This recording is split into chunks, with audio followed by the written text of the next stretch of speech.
Gift के द्वारा बच्ची को सम्मानित किया जा रहा है। जोरदार तालियों के साथ बच्ची का धन्यवाद करें। आदरणीय भ्राता ओमकार जी एक कुशल इंजीनियर और एक विख्यात मोटिवेशनल स्पीकर हैं, जो ब्रह्मा कुमारी संस्था के अंतरराष्ट्रीय मुख्यालय माउंट आबू राजस्थान में सेवारत हैं। आप ब्रह्मा कुमारी संस्था से 1993 से जुड़े हुए हैं। आपने बीटेक एनआईटी कुरुक्षेत्र से किया है और एमटेक चंडीगढ़ से किया है। आप 11 वर्ष तक पंजाब टेक्निकल यूनिवर्सिटी के अलग अलग इंजीनियरिंग कॉलेजों और एनआईटी कुरुक्षेत्र में प्रोफेसर के रूप में भी कार्यरत रहे हैं। और पिछले दो दिनों से भी ये हमारे बड़े सौभाग्य की बात है और बहुत पुण्य कर्मों का फल है, जो हमें इतनी सुंदर सुंदर बातें सुनने को मिल रही हैं। पहले दिन के शिविर में भ्राता जी ने बहुत सुंदर टॉपिक वहाँ जिंदगी वहाँ में हम सबको बताया, सिखाया कि कैसे हम खुद भी खुश रहकर दूसरों को खुशियां बांट सकते हैं।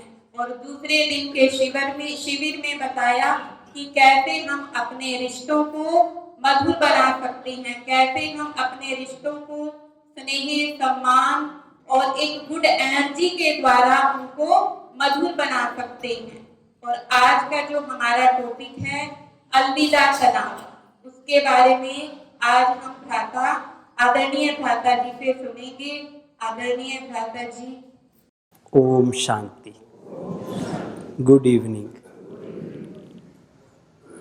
किसी ने बड़ी कमाल की बात कही कि तनाव से हमें हो गई है ऐसी मोहब्बत, तनाव से हमें हो गई है ऐसी मोहब्बत कि तनाव होता है तनाव ना होने से। ये आज के युग की सच्चाई बन गई है कि छोटे बच्चों से लेके बड़े बूढ़ों तक हर व्यक्ति जिससे भी पूछो एक ही जवाब देता है, बड़ी टेंशन है जी, बड़ी टेंशन है। छोटे बच्चों को भी एग्ज़ाम की टेंशन है और बड़ों को तो कई तरह की टेंशन होती हैं। अब ये टेंशन इतना कॉमन हो गया आज के युग में कि 70 टू लेके 80% तक की बीमारियां साइकोसोमेटिक यानी जो मन की टेंशन से, गुस्सा करने से होती हैं। ज़्यादातर बीमारियों की जड़ डॉक्टर कहते हैं स्ट्रेस है, टेंशन है, तनाव है। तो तनाव ना करके अपने आप को चिंता मुक्त रखा जाए। चिंता के बारे में कहा जाता है कि चिंता चिता के समान है। चिता पर तो व्यक्ति एक बार जलता है, लेकिन चिंता रूपी चिता पे हर रोज जलता है। इसलिए कैसे भी करके चिंता से छुटकारा पाना, उसके लिए हमें प्रयास करना चाहिए। क्यों टेंशन होती है? क्या टेंशन नॉर्मल है? क्या स्ट्रेस नेचुरल है? क्या आज बिना टेंशन के कोई काम नहीं हो सकता? बहुत से मिथ हमारे मन में रहते हैं। हमें लगता है कि बच्चे हमारे एग्ज़ाम हैं या किसी बच्चे के भी एग्ज़ाम हैं, तो जब तक वो टेंशन नहीं लेगा तो शायद पढ़ाई नहीं कर पाएगा। लेकिन ऐसा नहीं है। टेंशन से हमारी एफिशिएंसी बढ़ती नहीं है, कम होती है। टेंशन में, चिंता में आकर व्यक्ति ज़्यादा अच्छा लिखेगा एग्ज़ाम में, या रिलैक्स माइंड से लिखेगा तो ज़्यादा अच्छा होगा?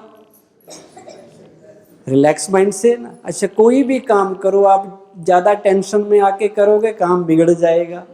और आराम से करोगे, तसल्ली से करोगे, पीस ऑफ माइंड को बरकरार रख के करोगे तो काम बहुत अच्छा होगा।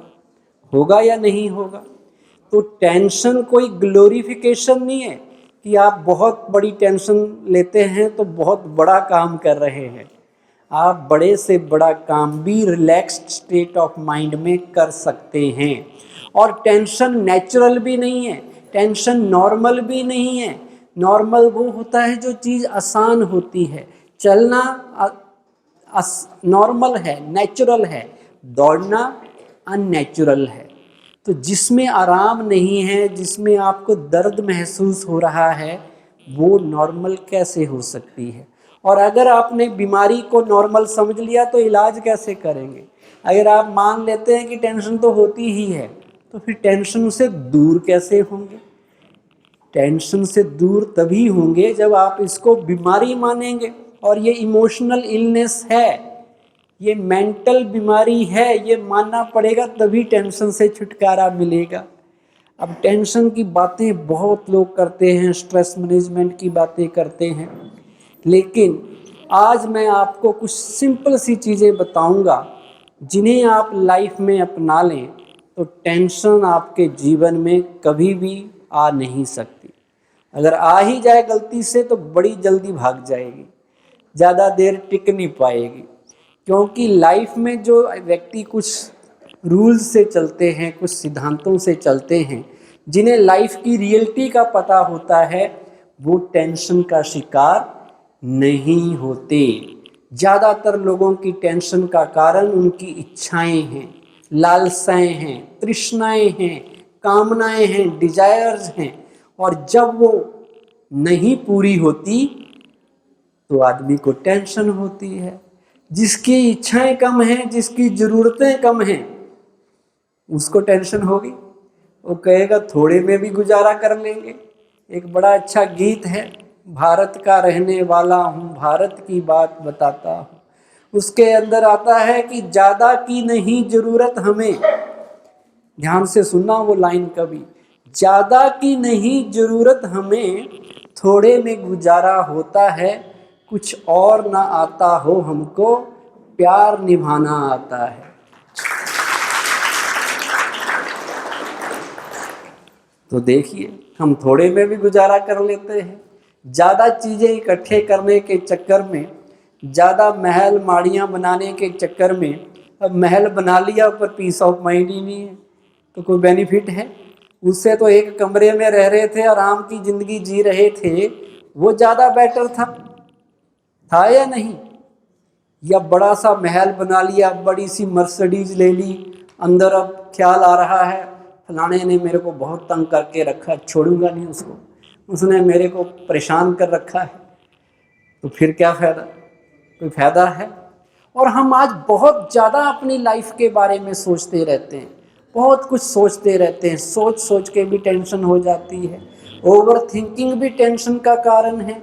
इसलिए किसी ने कहा मत सोच, मत सोच हे इंसान इतना जिंदगी के बारे में।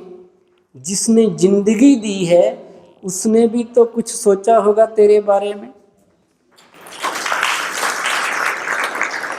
जिसने लाइफ दी, जीवन दिया, तो कुछ तो सोच के भेजा होगा आपको। आपको भी जीने का अधिकार तो दिया ही होगा, तभी भेजा। तो फिर खाम खा क्यों परेशान होते हैं हम? क्यों ज़्यादा सोचते हैं? क्यों दुनिया भर की चिंताओं का बोझ सिर पे लेके घूमते रहते हैं? बड़ी आसान जीवन भगवान ने दी है, ये एंजॉय करने के लिए है। ये कोई स्ट्रगल रूम नहीं है, ये कोई वार जोन में नहीं है कि लड़ाई करते रहो, संघर्ष करते रहो। कई कहते हैं लाइफ बड़ा एक संघर्ष है। यहाँ तो रात दिन स्ट्रगल करनी पड़ती है तभी सरवाइव करेंगे। लेकिन जो ये सोचते हैं वो टेंशन में रहते हैं, और जो ये सोचता है life is a celebration, life तो एक एंजॉय करने के लिए हमें यहाँ भेजा है, खुश रहने के लिए भेजा है, सेलिब्रेट करने के लिए भेजा है, वो हमेशा टेंशन फ्री रहता है। हमारे ब्रह्मा कुमारी के चीफ हुआ करते थे राजयोगिनी दादी प्रकाश मणि। वो हमेशा अपने लेक्चर्स में एक बात कहते थे कि जब टेंशन हो जाए ना तो टेंशन की जगह ए उसमें ऐड कर दो स्टार्टिंग में, तो बन जाएगा अटेंशन। अटेंशन रखेंगे तो टेंशन होगी ही नहीं। हर काम एप्रोप्रिएट करेंगे, टाइम पे करेंगे तो टेंशन होगी ही नहीं। जो पहले लापरवाही करता है, पहले ध्यान नहीं देता, अचानक वर्क ओवरलोड बढ़ जाता है, फिर टेंशन होती है। जो बच्चा सारा साल पढ़े, एग्ज़ाम के दिन आराम से सोता है रिलैक्स होके, थोड़ा सा पढ़ लेता है, रिवाइज कर लेता है। और जो सारा साल ना पढ़े, अब रह गए 15 दिन, तो बर्डन बढ़ने लगता है। बर्डन बढ़ने लगता है तो टेंशन होने लगती है। तो अटेंशन अगर रखेंगे तो कभी भी लाइफ में क्या नहीं होगा, टेंशन नहीं होगा। एक छोटी सी कहानी बताता हूँ। एक बार एक बिजनेसमैन थे। बिजनेसमैन ने क्या किया, बहुत बड़ा बंगला अपने शहर में बनाया। इतना आलीशान सुंदर बंगला था कि सारे शहर में चर्चा होने लगी। कुछ लोग उसके पास आए कि सर आपका बंगला इतना बढ़िया है, अगर आप चाहें तो आप इसे हमें डबल प्राइस पे बेच सकते हैं, हम डबल पेमेंट करने के लिए तैयार हैं। बिजनेसमैन ने सोचा अच्छा, कहता कोई बात नहीं, बेचेंगे, टाइम आने पे बेचेंगे। अभी तो मैं अमेरिका का टूर बना है मेरा, 1 महीने के लिए मैं यूएसए जा रहा हूँ, उसके बाद सोचेंगे। चला गया यूएसए। 1 महीने के बाद खुशी खुशी वापस आया। लेकिन जैसे ही अपने घर के पास आया तो देखा उसका वो जो नया मकान था उसको आग लग गई है। फायर ब्रिगेड की गाड़ियाँ आग बुझा रही हैं, 100 आदमी तमाशा देख रहे हैं, सब देख रहे हैं क्या हो रहा है। लेकिन वो तो नॉर्मल देख रहे हैं। अब इसने अपना मकान जब जलता हुआ देखा तो जो विदेश घूम के खुशी मिली थी वो रही या गायब हो गई। अब वो गायब हो गई, चेहरे पे उदासी आ गई, टेंशन हो गई, हाय मेरा मकान जल रहा है। अब डबल उसके प्रॉब्लम का कारण, डबल प्रॉब्लम थी उसके पास, डबल टेंशन। पहली टेंशन तो ये कि मकान जल रहा है, और सेकंड टेंशन ये कि ये मकान मैंने बेचा क्यों नहीं। अगर बेच दिया होता तो मैं भी इन 100 लोगों की तरह तमाशा देख रहा होता। अब 5-10 मिनट दुखी होता रहा व्यक्ति। इतने में उसके पुराने घर से उसका एक बेटा बाहर आया, पिताजी आप आ गए, वेलकम वेलकम। अरे भाई आग लगी है और आप अंदर बैठे हो। अरे पिताजी आप टेंशन मत लो। अरे क्यों नहीं टेंशन लें, मकान मेरा है, इतना पैसा लगा है। अरे पिताजी आपको गुड न्यूज़ सुनाता हूँ। कहते क्या? कहते जब आप चले गए एक खरीदार आया और कहने लगा जी मैं 3 गुना कीमत देने के लिए तैयार हूँ, आप मुझे दे दीजिए। उसे मकान इतना पसंद आया और मैंने बिना आपको बताए मकान बेच दिया। अब जैसे आप ताली बजा रहे खुश होके, ऐसे ही बिजनेसमैन के चेहरे पे फिर से खुशी आई। जो उदासी आ गई थी अब उसको खुशी आई कि अब मकान मेरा नहीं जल रहा, अब किसका जल रहा है? जिसने खरीद लिया अब उसकी टेंशन है, मेरी टेंशन तो ट्रांसफ़र हो गई। अब वो भी औरों की तरह देखने लगा, साक्षी होके, न्यूट्रल होके। जैसे दूसरे तमाशखोर देख रहे थे ऐसे वो भी देख रहा है कि मकान जल रहा है, कोई फर्क नहीं पड़ रहा। अब 10-15 मिनट बाद दूसरे बेटे को पता चला, वो आया बाहर। अरे पिताजी इसकी बातों में मत आओ, इसने कोई पक्का काम नहीं किया। कहते क्या किया? अरे इस पिताजी इसने जो सौदा किया है ना, अभी 10% पेमेंट आई है और 90% 2 महीने बाद आनी है। अब पिताजी को फिर टेंशन कि अब पता नहीं देगा या नहीं देगा, अब तो मकान जल गया, किस मुंह से मांगेंगे। तो उनको और टेंशन हो गई, अब दोबारा दुखी हो गए। क्यों दुखी हुए? क्योंकि अब किसका मकान जल रहा है? अब मेरा मकान जल रहा है। जब बेच दिया था तो किसका जल रहा था? किसी दूसरे का जल रहा था। जैसे ही वो सोचता है मेरा, तो दुख की फीलिंग आती है, टेंशन होती है। ये इसका मैसेज आपको सीखने को मिलेगा।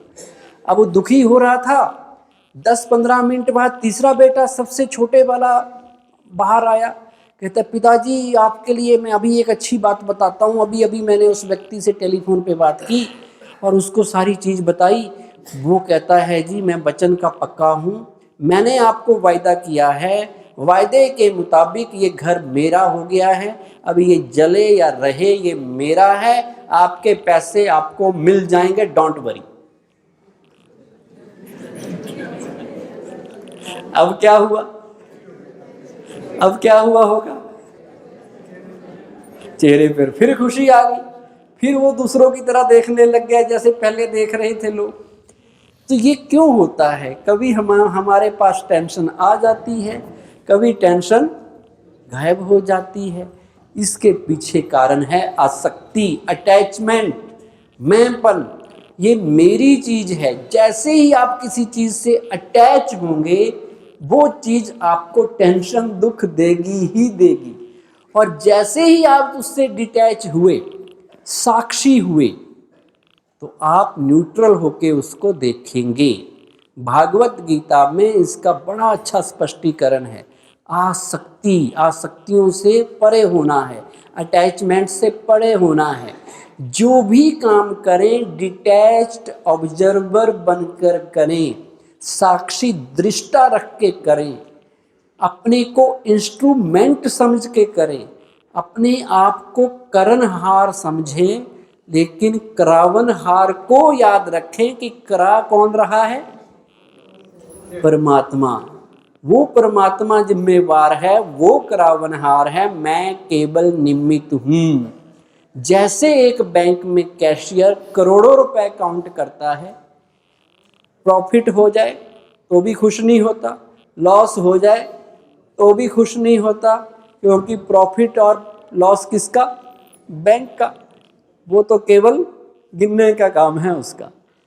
तो वो न्यूट्रल होके, साक्षी होके देखता है, निमित्त समझता है। आप कभी डॉक्टर को ऑब्जर्व करना, नर्स को ऑब्जर्व करना। हॉस्पिटल में नर्स कितने लोगों की सेवा करती है, पर कभी वो रोती देखी? कभी डॉक्टर को कोई पेशेंट बच जाए तो लड्डू भी नहीं बांटता खुश होके, कोई मर जाए तो रोने भी नहीं लगता। वो न्यूट्रल होके, साक्षी होके हर काम करता है। साक्षीपन मतलब इंस्ट्रूमेंट समझने का मतलब, कोई भी रिजल्ट आए, रिजल्ट का प्रभाव हमारे ऊपर नहीं पड़े। फल चाहे पॉजिटिव मिले, नेगेटिव मिले, कर्म करने पर हमारा अधिकार है, फल पर नहीं। तो फल कैसा भी निकले, रिजल्ट कैसा भी आए, हम उस प्रभाव से परे हों। जैसे डॉक्टर रहता है, इसलिए वो अच्छे से अच्छे ऑपरेशन भी करता है। अब वही डॉक्टर को कहा जाए कि आपने आज अपने बेटे का ऑपरेशन करना है, फिर कर पाएगा? क्यों नहीं कर पाएगा? क्योंकि अटैचमेंट। तभी कहते हैं अटैचमेंट मीन्स आसक्ति, मीन्स मोह, किसी चीज से टू मच जुड़ जाना। चाहे वो व्यक्ति है, चाहे वस्तु है, साधन है, कुछ भी है, स्टेटस भी है। जब व्यक्ति अपने स्टेटस से टू मच अटैच हो जाता है, कुर्सी से अटैच हो जाता है, कुर्सी गई, व्यक्ति की खुशी गई। उसकी खुशी तब तक बरकरार है जब तक वो कुर्सी पे है। इसलिए नेताजी कुर्सी नहीं छोड़ना चाहते कभी भी, कैसे भी करके पकड़ के रखते हैं, क्योंकि पता है जिस दिन जाएगी उस दिन टेंशन हो जाएगी, क्योंकि जुड़ गए, ज़्यादा अटैच हो गए। तो ये हमें टेंशन फ्री रहने का एक फार्मूला है। जो भी कर्म करें, जैसे एक और एग्जांपल देता हूँ, आपने कभी सड़क पे जाते हाथी को देखा होगा। इधर तो हाथी होते नहीं, साउथ इंडिया में ज़्यादा होते। फिर भी गलती से कोई आ जाए तो हाथी के ऊपर महावत बैठा होता है और वो रास्ते में जा रहा होता है। माताएं, बहनें, बच्चे उसको कई चीज़ें दे देते हैं, कोई खाने की चीज़ दे रहा है, कोई पैसा दे रहा है। तो हाथी सूंड से लेता है और वो सूंड से किसको देता है? ऊपर बैठे हुए महावत को दे देता है। खुद नहीं खाता, जो उसको मिला डायरेक्ट नहीं लेता, वो सारा का सारा महावत को दे देता है। महावत फिर जो उसको देता है वो उसे स्वीकार करता है।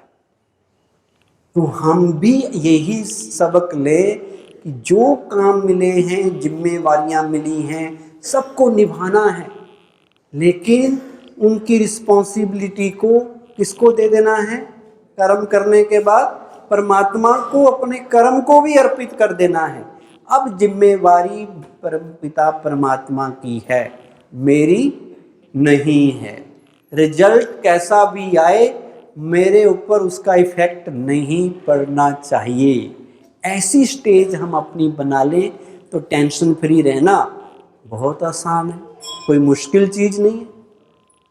अच्छा, कई लोगों को टेंशन होती है, मेरा क्या होगा, कल क्या होगा, कहीं मुझे कोई बीमारी ना लग जाए, कहीं मेरे संबंधी मेरा साथ ना छोड़ दें, कहीं बिजनेस में घाटा ना पड़ जाए, कहीं बुढ़ापे में मेरी बच्चे मेरी सेवा ना करें। तो खामखा कितनी चीज़ें सोचते रहते हैं हम, ये हो जाए वो हो जाए। ये इनसिक्योरिटी, असुरक्षा बहुत रहती है, हर किसी के पास रहती है कि नहीं रहती? ये ना हो जाए वो ना हो जाए।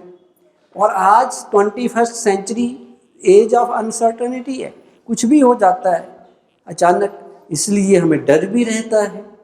लेकिन डर, चिंता 90% काल्पनिक होती है, याद रखना।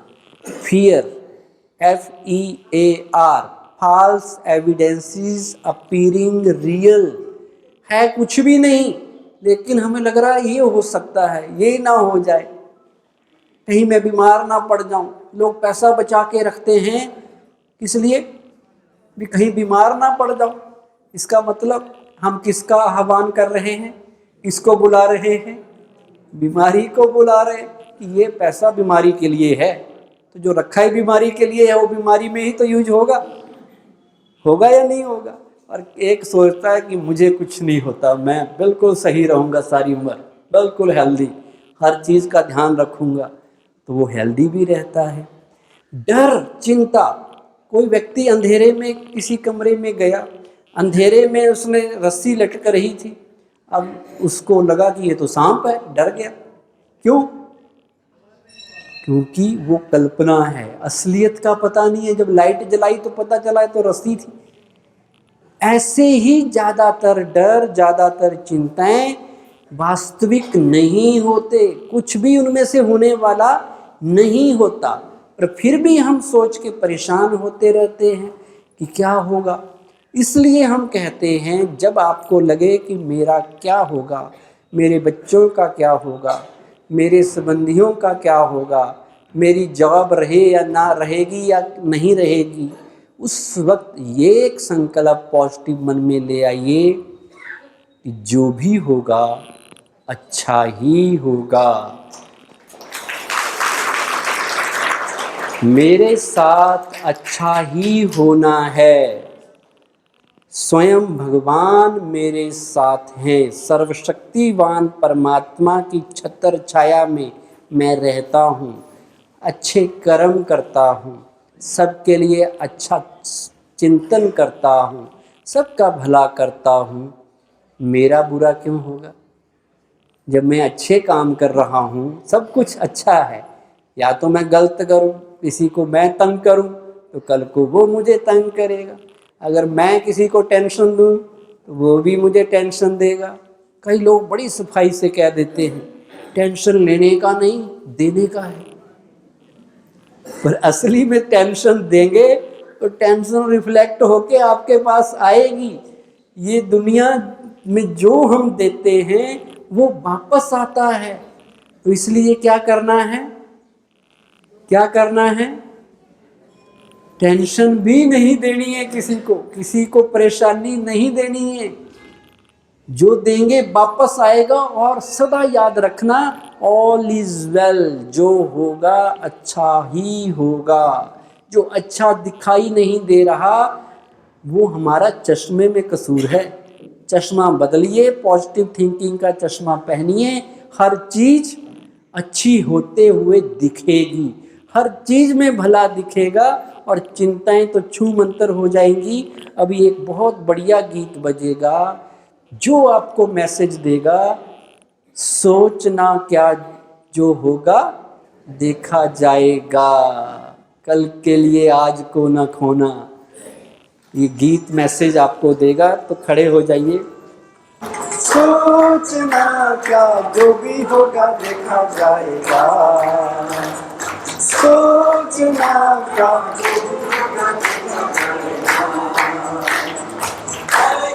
ये आज को न खोना, आज ये ना कल आएगा। सोचना जो भी होगा देखा जाएगा, होगा वही सोच के तू क्या पाएगा।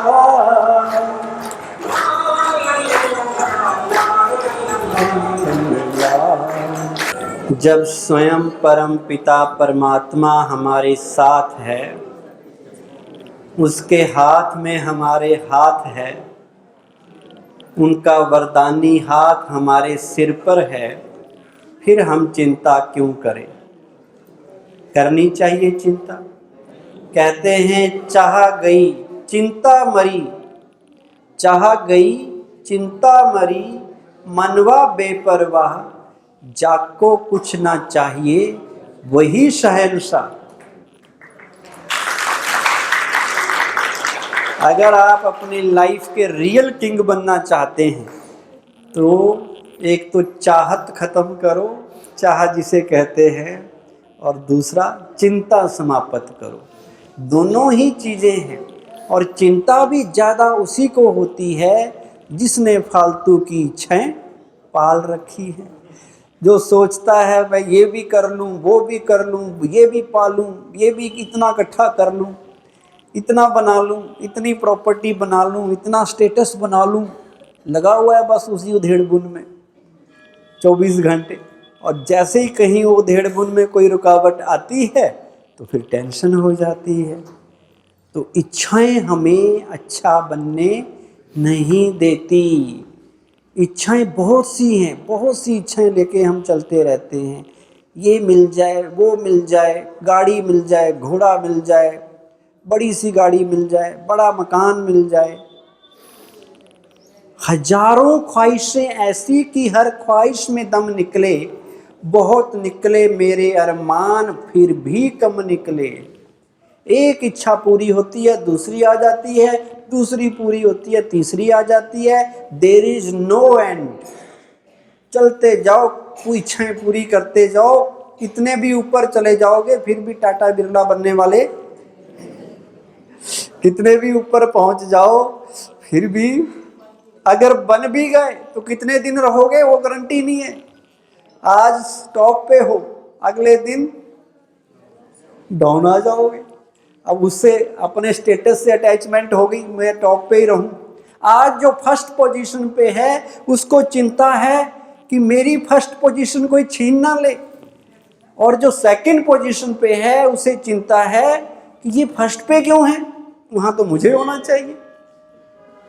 तो ये कंपैरिजन की गेम, ये इच्छाओं की गेम, ये हमें ना तो संतुष्ट रहने दे रही, ना जीवन का आनंद लेने दे रही, और हम रैट रेस में दौड़ रहे हैं। ये रैट रेस है मटेरियलिज्म की, पोजेशंस की, चीज़ों को कंट्रोल करने की, जिसमें अगर हम जीत भी गए तो किसी ने बड़ी अच्छी बात कही, रहेंगे तो फिर भी रैट ही, क्योंकि है कौन सी रेस, ये है ही रैट रेस। ये रेस ही चूहों की है, इससे मिलने वाला कुछ नहीं है। कितना भी इकट्ठा कर लो, कितने मर्जी इकट्ठे कर लो, हीरे मोती और पैसे, ठीक है, कितने भी मर्जी इकट्ठे कर लो पैसे, हीरे और मोती, पर इतना याद रखना कि कफन के जेब नहीं होती। बिना लिबास आए थे हम इस जहान में, इतना सफ़र तय कर लिया केवल एक कफन के लिए। क्या चाहिए लास्ट में? वो भी ना मिले तो भी चल जाएगा, पर उसके लिए भी बड़ी जद्दोजहद करनी पड़ रही है, बड़ी मेहनत करनी पड़ रही है। जरूरतें भगवान सबकी पूरी करता है, याद रखना। ख्वाहिशें पूरी नहीं होती, ख्वाहिशें कभी पूरी नहीं होती। आपकी नीड्स पूरी होंगी, गांधी जी कहते थे ग्रीड कभी पूरी नहीं होगी। आपको लाभ मिलेगा और लोभ का कोई अंत नहीं है। लाभ जरूर मिलेगा अगर सही काम करते रहेंगे, पर लोभ तो खत्म होने वाला नहीं है। इसलिए कहते हैं, क्या कहते हैं, जरूरतें तो फकीरों की भी पूरी हो जाती हैं, पर ख्वाहिशें बादशाहों की भी अधूरी रह जाती हैं। दुनिया में जितने समुद्र के किनारे जितने बालू के कण, उससे भी ज़्यादा इंसान की इच्छाएं हैं। इतनी इच्छाएं की बात मत पूछो। और इच्छा ना भी हो ना, तो ये इच्छा सबकी है कि दूसरा मेरे हिसाब से चले, जो मैं कहूँ मेरी बात माननी जानी चाहिए, मैं सही हूँ, सबको जो मैं करता हूँ, जो बोलता हूँ, सोचता हूँ, वैसा ही सब होना चाहिए दुनिया में, है ना। ये इच्छा, ये और भी सूक्ष्म है। और उससे भी एक बड़ी इच्छा कि मुझे मान शान मिलना चाहिए, रिस्पेक्ट मिलनी चाहिए, मुझे भी प्यार मिलना चाहिए, मुझे ये मिलना चाहिए, वो मिलना चाहिए। मांगते रहते हैं, मांगते हैं कि नहीं मांगते? एक छोटी सी एक्सरसाइज करते हैं, हाथ आगे कर लो अपने, दोनों करो ऐसे। ये पोजीशन 1 है, ठीक है। अब इन हाथों को थोड़ा सा फैला दो,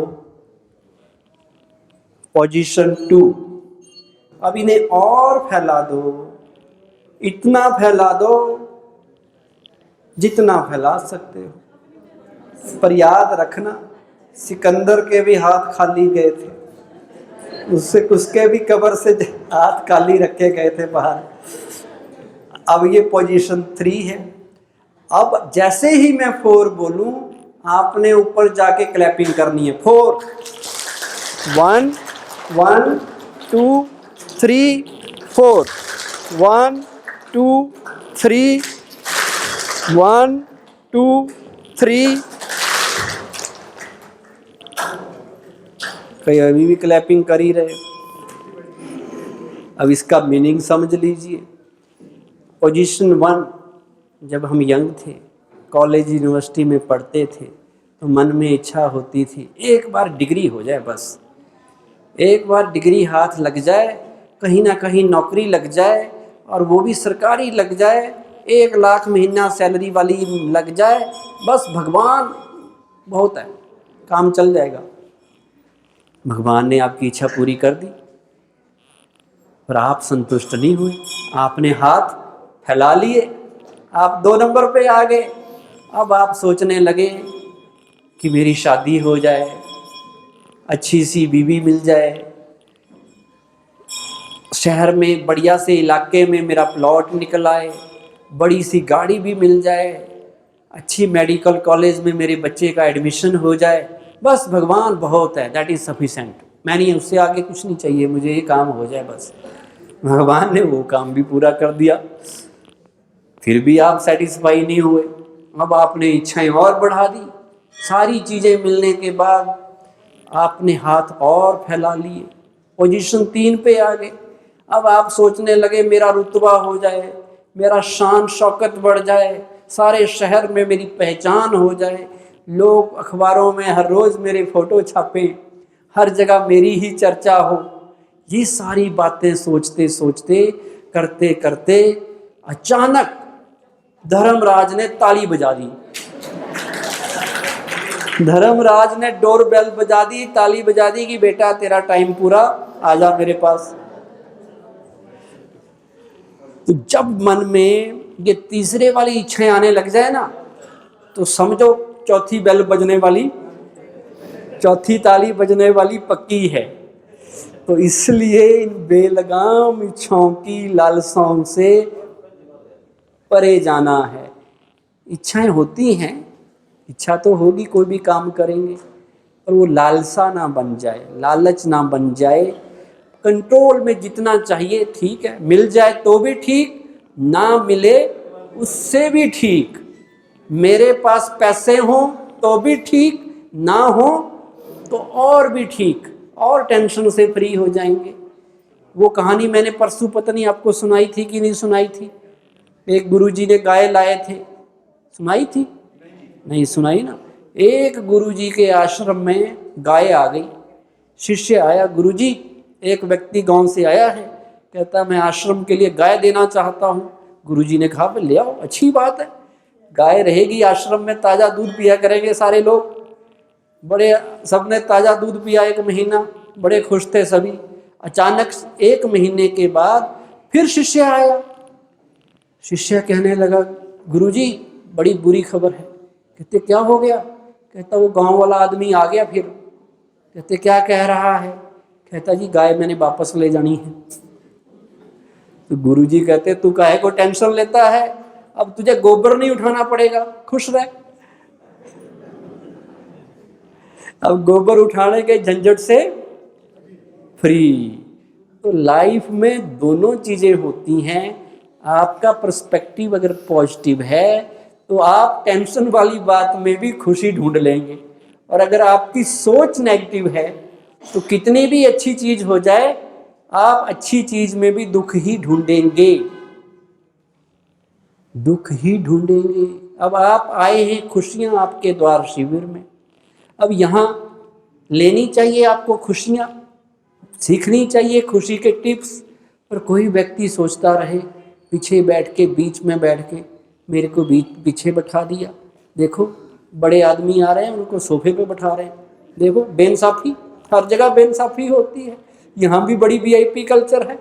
तो उसने क्या उठाया यहाँ से? टेंशन। बैठा बैठा टेंशन में आ रहा है, उसको कोई लेना ना देना, फिर भी वो, क्योंकि नेचर बन गई है कौन सी? दुखी होने की, टेंशन में आने की। इसलिए हम ब्रह्मा कुमारीज में कहते हैं अपनी सोच को अच्छा कीजिए, सब कुछ अच्छा हो जाएगा। सोच ही तो है, एक सोच है जो आपको, एक विचार मन में आता है जो खुशी देता है, एक विचार आता है जो आपको तकलीफ दे देता है। एक विचार मन में आता मेरे साथ ही ऐसा क्यों होता है, मेरे साथ हर बार गड़बड़ हो जाती है, तो आप दुखी हो जाएंगे। और एक विचार मन में आया मेरे साथ सब कुछ अच्छा होता है, सुना ना गीत, ऑल इज वेल। वेल के सोचोगे everything happens for good, there is good in everything, in every scene in of this drama there is good. मेरे को वो गुड ढूंढना है, मिल जाएगा। वो अच्छाई ढूंढनी है, वही चीज़ों पे नज़र दौड़ानी है जो मुझे खुशी दे, उन चीज़ों पे नज़र नहीं दौड़ानी जो मेरी खुशी गायब करे, मुझे टेंशन में लाए। मैं क्यों फ्री दूसरे की टेंशन लेता रहूं? आजकल इलेक्शन का टाइम है, कई लोगों को टिकट मिल रहे और हम यहाँ बैठे बैठे न्यूज़, अरे इसको देना था इसको दे दिया।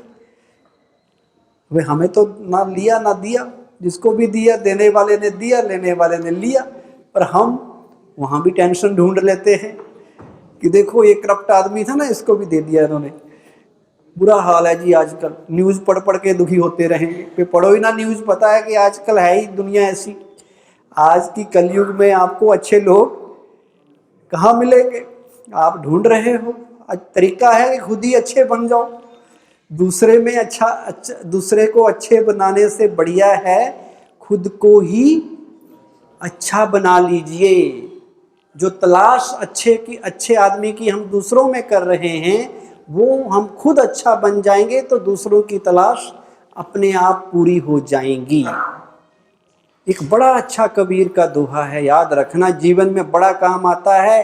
गोधन, गज धन, बाज धन और रतन धन खान, जब आए संतोष धन सब धन धूल समान। कितना भी कमा लो, कितना भी बना लो, आखिर में संतुष्टता लानी पड़ेगी, तभी कुछ होगा। कितनी भी प्रॉपर्टी बना लो, कितने भी बड़े राजा बना लो, अगर मटेरियलिज्म में सुख होता तो बड़े बड़े राजे महाराजाओं ने इतिहास में राजपाट छोड़ के क्यों बन गए वो सन्यासी, क्यों जंगल में चले गए? अगर राजपाट में इतना ही सुख था, इतना ही सब कुछ था, उनके पास तो राजा थे, सब कुछ था। अशोक का एग्जाम्पल है, महात्मा बुद्ध का एग्जाम्पल है, बहुत ऐसे हुए। इसका मतलब मटेरियलिज्म सुख नहीं देता, सुख तो अंदर से आता है। जिस व्यक्ति ने अपनी सोच को अच्छा कर रखा है वही सुखी है। सुख आपके विचारों में है, सुख कहीं नहीं है, न धन में, न महलों में, न गाड़ियों में। अच्छे विचार मन में आए तो साइकिल पे बैठ के भी हवाई जहाज वाली फीलिंग आती है, और जब अच्छे विचार ना हो तो हवाई जहाज में बैठे बैठे भी दुखी होके, परेशान होके, वहाँ भी झगड़ा करते हैं कई लोग, न्यूज़ आती है, वहाँ भी गड़बड़ कर देते हैं चलते चलते, वहाँ भी चैन नहीं है, इतने डिस्टर्ब्ड। मुझे याद है, मैं खुद याद है, मैं जब NIT में यहाँ पढ़ता था तो साइकिल मेरे पास होती थी। उस साइकिल में मैं 4 किलोमीटर जो अपना आश्रम था ब्रह्मा कुमारी का थीम पार्क के पास, वहाँ आता था, इतनी खुशी से आता था, क्योंकि अच्छे जगह जाता था, अच्छी चीज़ें सीख के आता था, तो अच्छे विचार मन में चलते थे। तो साइकिल पे चलते चलते भी ऐसा ही फील आता था कि जहाज में जा रहे हैं, और 4 किलोमीटर का कभी पता ही नहीं चला। बाद में जब मैंने बाइक ली तो मापा तो पता चला 4 किलोमीटर था, 4 जाना 4 आना, पर वो बड़े प्यार से हो जाता था, क्योंकि यहाँ है खुशी भी, यहाँ है दुख भी, यहाँ है। इसलिए विचारों को डायरेक्शन देनी है, अपने संकल्पों को, अपने थॉट्स को, उनको प्योर बनाने पे ध्यान देना है। वो सही हो गए, आपका एटीट्यूड सही हो गया, दृष्टिकोण सही हो गया, माइंडसेट सही हो गया, हर चीज़ अच्छी होने लग जाएगी। सोच को अच्छा बनाना है। खिड़की की सलाखों से देख रहा था, खिड़की की सलाखों से देख रहा था, नीचे कीचड़, नीले आसमान में चांद देखा। किसी ने कीचड़ में भी कमल तो किसी ने चांद में भी दाग देखा। अगर टेंशन फ्री रहना है, तनाव को अलविदा करना है, तो कीचड़ में भी क्या देखना पड़ेगा? कमल देखना पड़ेगा। फिर वो नहीं, वो वाली चीज़ नहीं करनी कि चंदा मामा को भी कहें, कौन सा मामा है भाई, इसमें तो बड़े दाग लगे हुए हैं। उसमें भी कहीं ना कहीं नुक्स आदमी निकाल लेता है, खामियां निकाल लेता है। ये खामियां निकालने की आदत ना, ये भी टेंशन देती है। इसलिए लोग क्या कहते थे, अच्छाई देखिए बुराई ना देखिए। बड़ी अच्छी किसी ने बात कही, औरों के ऐब को, दूसरों के ऐब को यूं ही बेनकाब ना कर, खुदा इंसाफ करेगा, तू खुद इंसाफ ना कर। बुरी नजर से ना देख ओ देखने वाले, मैं लाख बुरा सही और तू अपनी नजर खराब ना कर। जैसे ही हम दूसरे की नेगेटिविटी की तरफ देखते हैं, नेगेटिव एनर्जी को अट्रैक्ट करते हैं। धीरे धीरे वो नेगेटिविटी हमारे लाइफ का पार्ट बन जाती है, क्योंकि जो हम देखते हैं, जो पढ़ते हैं, जो सुनते हैं, वैसा हमारे जीवन में होने लगता है, वैसे ही हम बन जाते हैं। धीरे धीरे स्लोली वो चीज़ें आपके जीवन में होने लग जाएंगी। आप कितने भी ऑनेस्ट हो, लेकिन अगर आप 2 साल 5 साल तक न्यूज़ पढ़ते रहे, वो न्यूज़ जिसमें सारे रिश्वत ले रहे हैं, उसने भी ली, वो भी ली, सब आगे बढ़ रहे हैं, आप वही बातें सुन रहे हैं, आपको लगेगा भाई सारे लेते हैं, शायद मैं अकेला ही ईमानदार हूँ। जैसे कोई आपको ऑफर करेगा आप भी ले लोगे। क्यों लिए लोगे? क्योंकि देख देख के असर आपके अंदर हुआ, और किसी की अच्छाई देखेंगे तो अच्छाई भी आएगी। इसलिए हर एक की अच्छाई देखेंगे तो हम अच्छे बनेंगे, बुराई देखेंगे तो बुराई हमारे में आएगी, कमियां देखेंगे कमजोरियां देखेंगे दूसरों की, कमजोर हम खुद बनेंगे। इसलिए इस बात का भी ध्यान रखना है और अपनी प्रोग्रामिंग हमेशा पॉजिटिव रखनी है। अभी एक छोटा सा गीत बजेगा जो आपको थॉट सिस्टम की इंपॉर्टेंस बताएगा कि जो सोचेंगे वही बनेंगे। इसलिए मन की प्यूरिफिकेशन, मन को निर्मल बनाना, शुद्ध बनाना, उसकी सफाई करना बड़ा जरूरी है। अभी 2 मिनट के लिए बिल्कुल शांत बैठकर मेडिटेशन का अभ्यास करेंगे।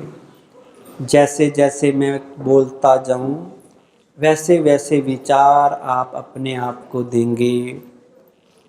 बिल्कुल सीधे होके बैठ जाएं, बिना किसी आवाज़ के, चारों तरफ से अपनी बुद्धि हटाते हुए। चाहें तो आँखों को बंद भी कर सकते हैं। गहरी लंबी सांस लेते हुए अपने मन में विचार लाएं, अपने आप को बहुत ही शांत स्थान पर ले जाएं। चारों तरफ पहाड़ ही पहाड़ हैं। सुबह का समय है। सूरज की पहली किरण आपका स्वागत कर रही है। पहाड़ों के मध्य से नदी बहती हुई जा रही है। नाचते हुए मोरों को देखें। पंछियों की संगीत में आवाज़ को सुनने का प्रयास करें। बिल्कुल शांत मुद्रा में प्रकृति का आनंद लेते हुए अपने आप से बातें करें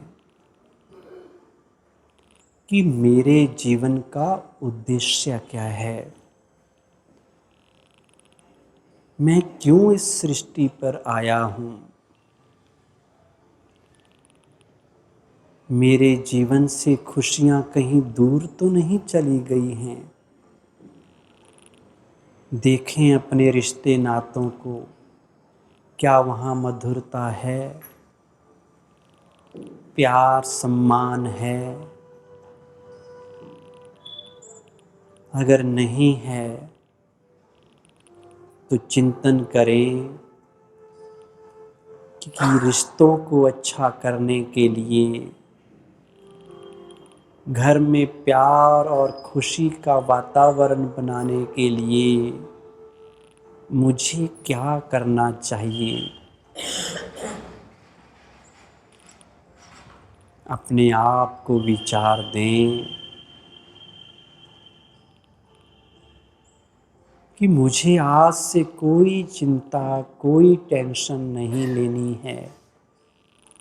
आज से मेरे जीवन से टेंशन विदाई ले चुकी है। किसी को कहना भी नहीं कि मुझे बहुत टेंशन है।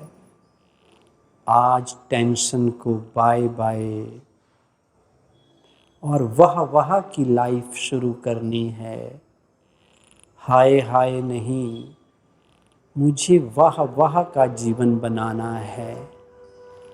खुशियाँ मेरे जीवन में आ गई हैं। इस शिविर में मुझे ज्ञान मिला कि मुझे हर हाल में खुश रहना है। कुछ भी हो जाए अपनी खुशी जाने नहीं देनी है। खुशी ही मेरी सबसे बड़ी दौलत है। खुशी ही मेरा सबसे बड़ा टॉनिक दवाई है। मेरे पास जॉब हो या ना हो, पैसे हों या ना हों, इच्छाएं पूरी हों या ना हों, जीवन में हार मिले या जीत, महिमा हो या ग्लानि हो, पर मुझे खुश रहना है। हर हाल में मुस्कुराना है। अपने विचारों को शुद्ध करना है। ये मेरा आज से कमिटमेंट है, ये मेरा परमपिता परमात्मा से वायदा है। मेरे खुशियों भरे दिन शुरू हो चुके हैं।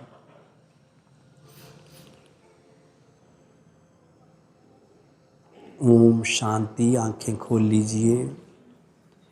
3 दिन तक ये शिविर हमने आपके लिए यहाँ रखा था। आज आखिरी दिन था, लेकिन ये एंड नहीं है, ये न्यू बिगनिंग है, नए जीवन की, खुशियों से भरे जीवन की। मैं यही अपेक्षा करूँगा, यही शुभकामनाएं रखूँगा कि आपके जीवन में हमेशा खुशियाँ बनी रहें।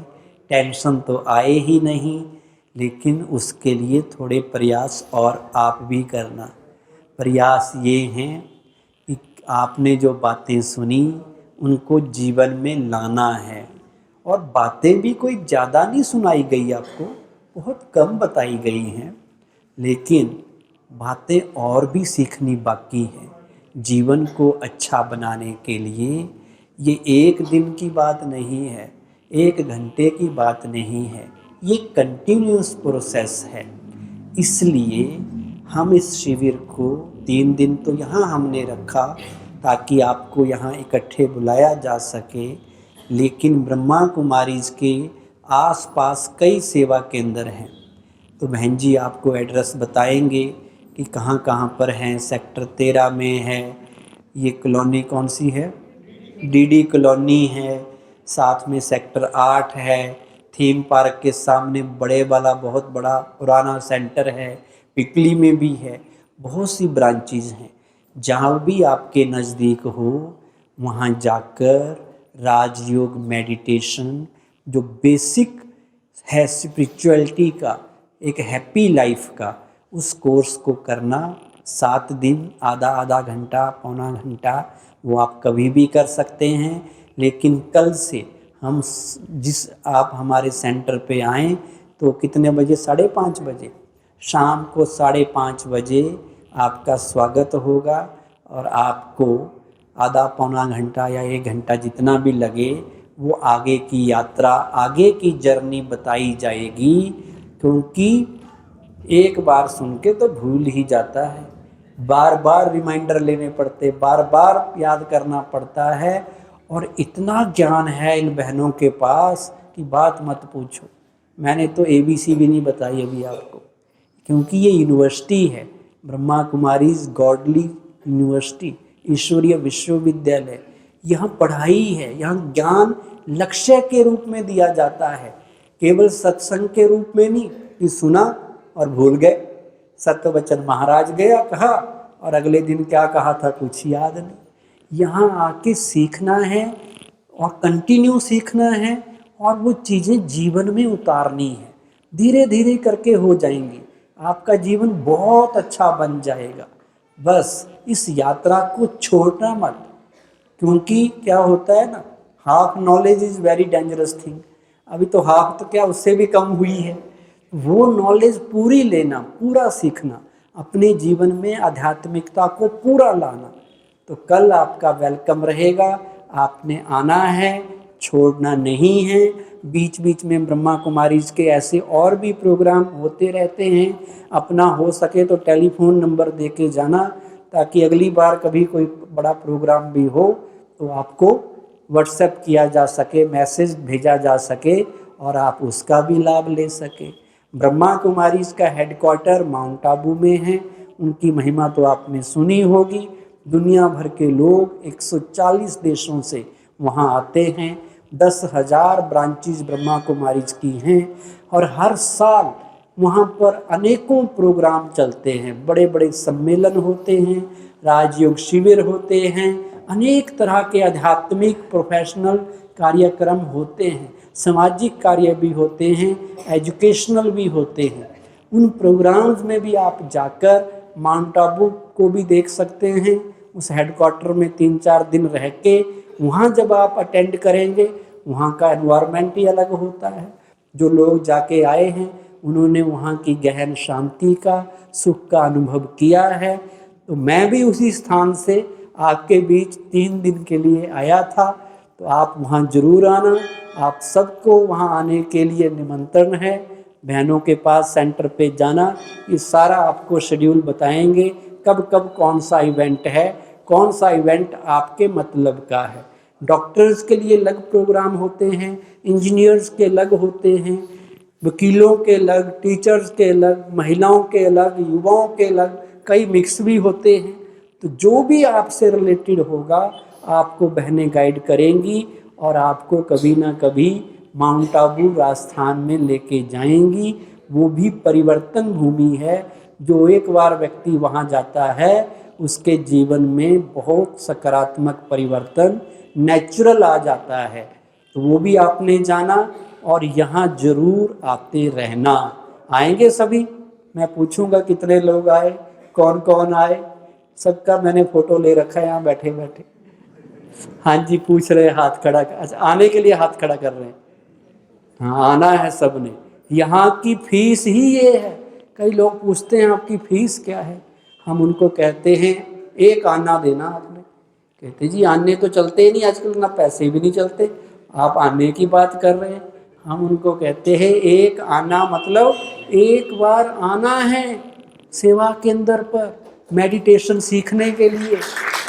दिन में एक बार तो आ जाओ ना, दिन में 10 मिनट 15 मिनट 1 घंटा अपने लिए निकालिए, आपके 23 घंटे बहुत अच्छे हो जाएंगे, जीवन सुखी बन जाएगा।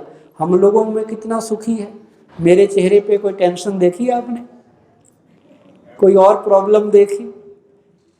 क्यों? क्योंकि हम लेते ही नहीं टेंशन। काम हमें भी होते हैं, चैलेंजेस हमारे पास भी आती हैं, पर हम मुस्कुराकर बाय बाय कर देते हैं टेंशन को, खुशी को वेलकम करते हैं और टेंशन को बाय बाय करते हैं। तो आप जरूर आना। ओम शांति।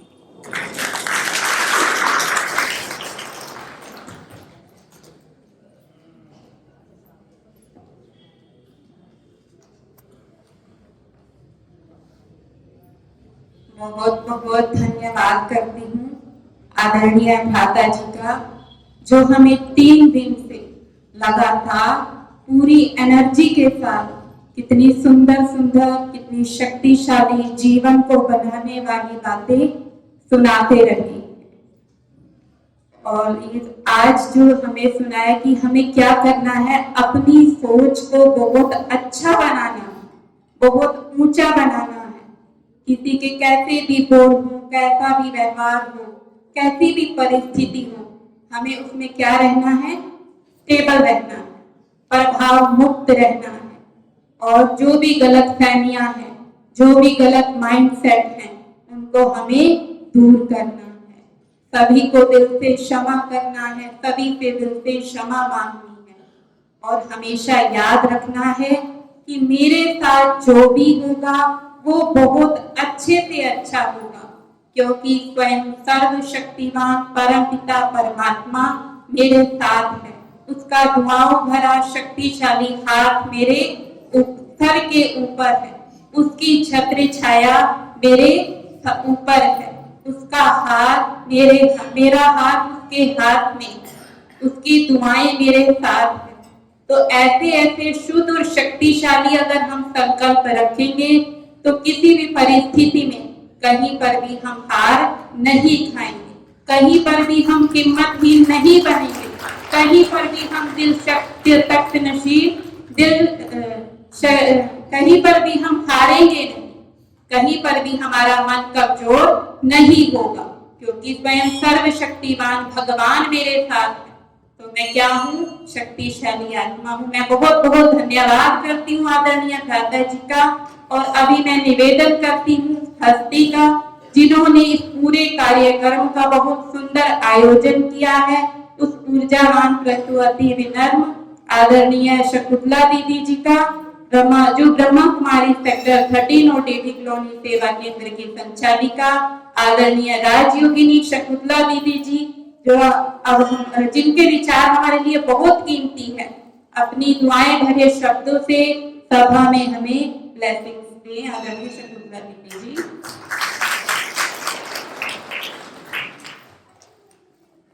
ओम शांति। ओम शांति। आप सबको देख करके बहुत खुशी हो रही है, आपको भी खुशी हो रही होगी ना। ये 3 दिन कैसे चले गए पता ही नहीं चला, और यही दिल चाहता है कि ऐसे लगातार चलता रहे और ओंकार भाई जी को उनकी ट्रेन रोक दे और यही रख दे।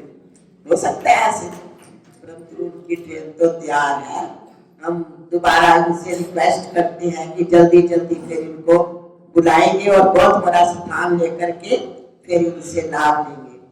और इस समय में आप सबका बहुत बहुत धन्यवाद करती हूँ। सबसे पहले उस ईश्वर पिता का धन्यवाद करती हूँ जिन्होंने इतने परिवार को मिलाया है। हम सब कौन हैं? उस एक पिता परमात्मा की संतान है। हम सब आपस में भाई बहन हैं। तो आज हम इस मंदिर में सब एकत्रित हुए हैं, तो हमें बहुत खुशी भी हो रही है। और उसके पश्चात मैं धन्यवाद करती हूँ जज साहब जी का, भ्राता ओंकार भाई जी का, जिन्होंने अपना कीमती समय निकाल करके हम सबको लाभ पहुंचाया है। और उसके पश्चात मंदिर के जितने भी इस मंदिर को डील करते हैं या इनके प्रधान हैं, और दूसरा जो हमारे इस मंदिर के पुजारी हैं, कैशियर, सब जितना भी सारा स्टाफ है, चाहे इसमें मेडिकल स्टाफ लो कोई दूसरा लो, उन सब का मैं बहुत बहुत दिल से धन्यवाद करती हूँ, धन्यवाद करती हूँ, धन्यवाद करती हूँ। बाकी सब हमें आए हुए सभी भाई बहनों का और बड़े आश्रम से आई हुई हमारी बहनों का, इनका भी शायद दिल से मैं धन्यवाद करती हूँ, धन्यवाद करती हूँ। आप सब ने 3 दिन कौन आया लगातार जरा? तो आप सब ने जो 3 दिन लगातार आए तो आपने काफी लाभ उठाया ना? ताली बजाओ अपने लिए। तो आगे के लिए आपको जैसे अभी बताया है, इस बोर्ड के ऊपर 2 फोन नंबर लिखे हुए हैं। वैसे जो आपके पास पैम्फलेट भेजा था उसके ऊपर भी 2 फोन नंबर हैं। तो आप उनको उस फोन से कॉल कर सकते हैं। तो आपको आगे हम आपको टाइम भी दे देंगे। वैसे अभी जैसे भ्राता जी ने बताया, कल 5:30 बजे आप सबका क्या होगा? वेलकम, स्वागत। ये खुशियाँ आपके द्वार में सदा रहे, हम यही चाहते हैं। तो कल 5:30 बजे टीडी पार्क, टीडी ये जो हमारा बिजनेस मॉल है, इसकी बैक में है ब्रह्मा कुमारी आश्रम, दिव्य योग मंदिर के पास। तो आप वहां सब आएंगे, आपका स्वागत होगा। इसके साथ ही मैं आपका बहुत बहुत शुक्रिया अदा करती हूँ। जो कुछ आपने सुना उसे प्रैक्टिकल लाइफ में लाएंगे तो आगे कुछ फायदा होगा। प्रैक्टिकल लाइफ तो अभी तो आपने ए अक्षर पढ़ा है, तो ABC तो पूरी पढ़नी पड़ेगी ना, तभी आगे चल पाएंगे।